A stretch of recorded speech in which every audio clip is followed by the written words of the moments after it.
Alright, ladies and gentlemen, I'm here tonight on this show, and I'm here tonight to talk about Monday Night Raw, the June 5th, 2023 edition of Monday Night Raw, and I'll say this was a pretty decent Raw, a pretty good Monday Night Raw tonight. Probably the best Raw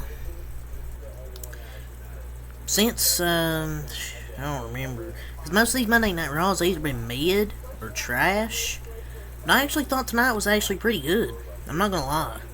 I will say, it's been awful after WrestleMania Monday Night Raw, in my opinion.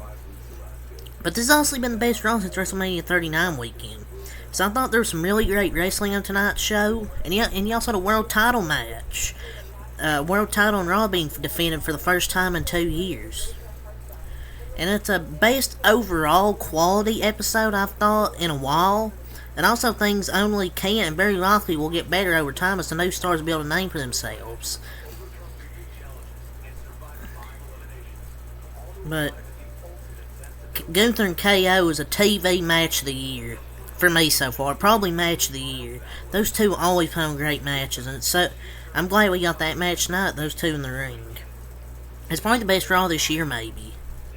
And it's just crazy how you give your performers a time to shine and show out, and a good show can be delivered. Maybe they should do that more. 3 hours is more than enough time to have a couple, about 15, 20-minute bangers on the show, and that's what they did tonight. The crowd could have been better, but there was some really good wrestling tonight, and the show actually went by pretty fast tonight.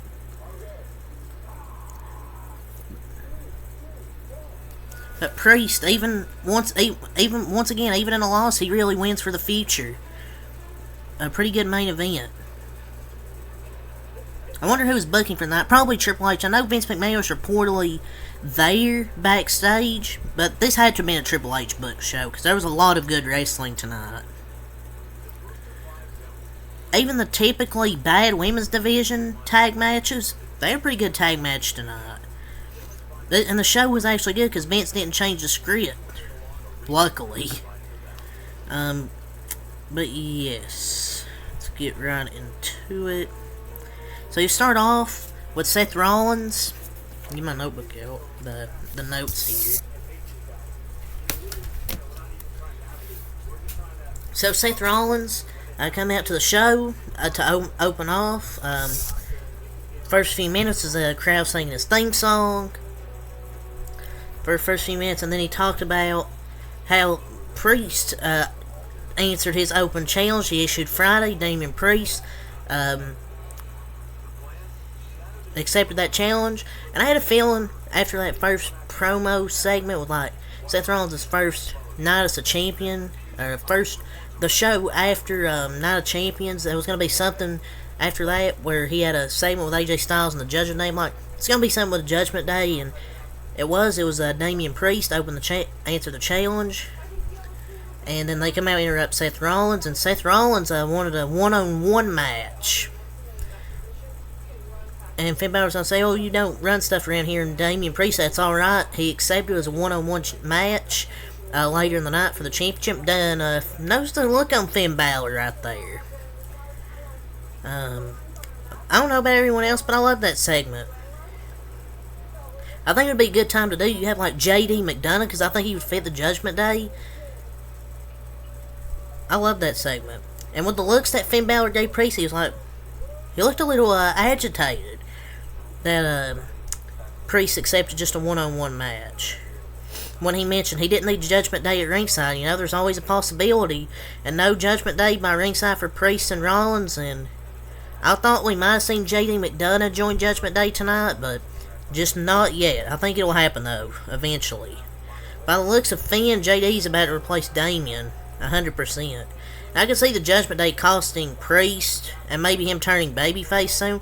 That might be a stretch, but who knows? I think he'll replace Priest at some point.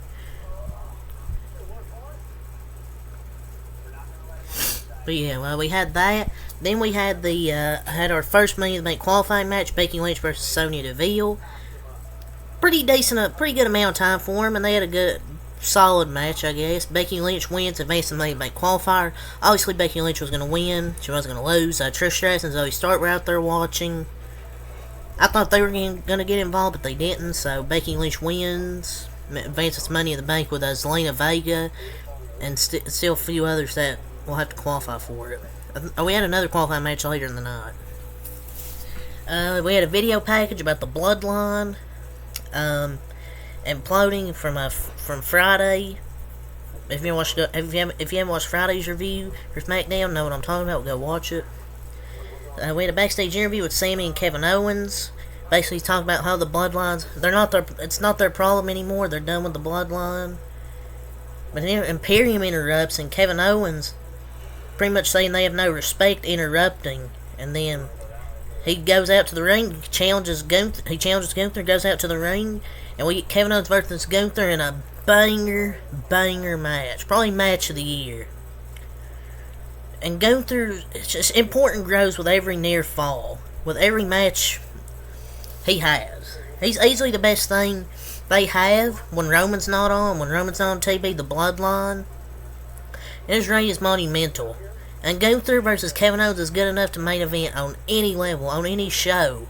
Period. A premium live event. A big show. But we got it for free on WWE Raw. What a match. And every Gunther match on TV is going like 15 to 20 minutes, and I absolutely love it. And most likely we might get Imperium versus Sami and KO and Riddle versus Gunther. And the Sami, KO, and Riddle versus Imperium at Money in the Bank. Those matches might be tremendous. But wow, just what a match. Gunther is truly the ring general. That was a match of the year candidate. I didn't really even listen to Kevin Patrick on commentary. But he's a future world champion. Easily top 5 in the world. It was like an NXT takeover match. A Triple H booked match. And him winning via roll-up makes his opponent look strong. And that's how well he's been booked. He usually dominates, but he got the roll-up right there on Kevin Owens after Imperium got involved. But this dude can never have a bad match. He always puts on bangers. Then you had Matt Riddle and Imperium backstage. Matt Riddle basically said he's tired of Imperium cheating to win matches. Basically calling out Gunther and Imperium. And Imperium, Ludwig and Giovanni Vinci get beat up by Matt Riddle backstage. Ludwig hit Riddle a few times. He said, "Don't touch me," did again. And then he threw Ludwig over the thing. And then he put Giovanni Vinci in an ankle up where they broke it up. But I like seeing this side of Matt Riddle. I like seeing a serious Matt Riddle. Like, sure, he can be funny, act like a stoner and stuff. I get that. But I like seeing this more serious side of Matt Riddle. So maybe we'll get KO, Sami, and Riddle versus Imperium at Money in the Bank. Maybe. And we have Ronda and Shayna backstage. I really forgot what they're even talking about. How they've been fighting for these tag titles, basically, and then Katana Chance and Kaden Carter challenge them to a match. It happens after the commercial break. And an actually legit tag team, they're being fed to the champions on their first night in their debut, but I will say, I fucking love Katana Chance and Kaden Carter. Like, they work really good together. They've been a tag team for like a few years now. That was a great showcase match. I hate that they had to lose their debut match. Like, they lost to the champions. It's just, where do they go from here? But I hope you guys got a taste of what they can do together in the ring. They're a really good tag team. And that was a great debut match, and that was pretty good. And they brought Ronda and Shayna to a good match on their debut match, and that's incredible. Like, hopefully they have big plans for them. They're probably the best women's tag team in that division. I don't think that's a stretch. But they should be champions by the end of the year, to be honest. I think it's a good start for them. They still have Alba Fire and Isla Dawn, Raquel and Shotzi. There's a couple of tag teams there. Next we had Ricochet, Bronson Reed, and Nakamura backstage. Basically Bronson Reed saying how Ricochet got lucky, or how Nakamura got lucky last week. He was having an off day, so Ricochet's got lucky. So Shinsuke and Ricochet have a match, but before that we have a Gargano video package, which is interesting. Maybe Johnny Gargano's going to come back soon. I hope that's the case. I really want to see him come back. And he's saying, like, at first glance, it's easy to label me as underdog. People have always taken one look and thought they understood me, but I possess is something they can't measure. Man, now they're doing this to try to get some reaction from the crowd. So we'll see if it works, but hopefully we now get DIY back. Hopefully we get DIY back. I thought it was a good video package.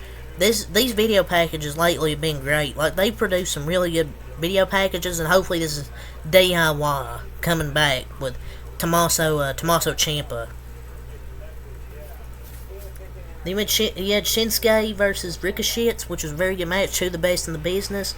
And obviously, it ended in a DQ finish by Bronson Reed. You couldn't have either one of these two take a loss going up to the pay-per-view, so they had Bronson Reed have a DQ finish. Didn't mind it. Mitb with Cody Rhodes and Dominic. I know some people were crapping on it, like JD, because he's starting to turn into a Cody Rhodes hater, because he's hating everything Cody's doing every week. Like, Brock Lesnar's not going to show up every week. I don't know how people don't understand this. Brock Lesnar's not going to show up every week. He has to do something. And they're getting Dominic involved. Like, nothing happened, but it was fun as hell. Nonetheless, it was fun as hell. Like, what further exactly? Nothing. But hey, it was fun nonetheless. Like, this dude is always hating.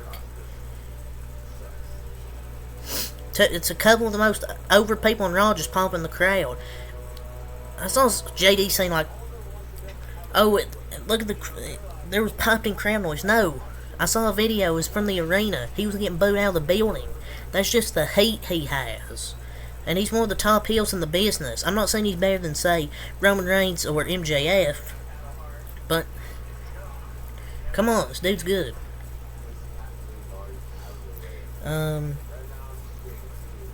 And then Dominic slapped Cody Rhodes and then hid behind Rhea as they went away, and then he knocked out the Miz. Next we had Zoe Stark versus Natalya. Obviously Zoe Stark was going to win. She advances to the Money in the Bank with Becky Lynch and Zelina Vega. Next we had Paul Heyman, the wise man, backstage talking about Jey Uso. And he said, Jey Uso has an important decision to make this Friday on SmackDown. I'm very interested to see what decision Jey Uso will make on Friday. He can't catch a break from being stressed out. Then SmackDown's about to have back-to-back 2.6 ratings. Another cinema moment's coming. He's going to choose his brother over Roman Reigns and Solo Sikoa. Next we had Indus Sher versus Shelton and Cedric. Shelton Benjamin and Cedric Alexander. The match didn't even happen. It got called off because Indus Sher beat the shit out of Shelton Benjamin and Cedric Alexander. Man, getting the business and not the good end of it. I'd be fine if this match never happened, and I never witnessed a match from any of them ever again. But this is just mad disrespectful, though, to Shelton and Cedric, to be honest, but whatever. But Rollins versus Priest for the World Heavyweight Championship. Obviously, Seth Rollins is going to retain, pretty predictable. But Finn Balor tried to get there and interfere. He got with a super kick, and Damian Priest saw him out there. He's like, what the hell, man? What are you doing out here? Well, I thought it was a pretty good match for Rollins' first title defense. You love to see it. Main event Priest. Main event Damian Priest. I dropped my phone. But main event Priest. You love to see it. Because Damian Priest has improved so much since getting the Judgment Day. He's definitely the star of that group right now, at least to me. But I'll give Monday Night Raw a 7 out of 10. For tonight, I thought it was a pretty good show. The wrestling on tonight's show was really good. I really enjoyed it. Yeah, leave a like, comment, subscribe for more, and until next time, I like a lot. Peace.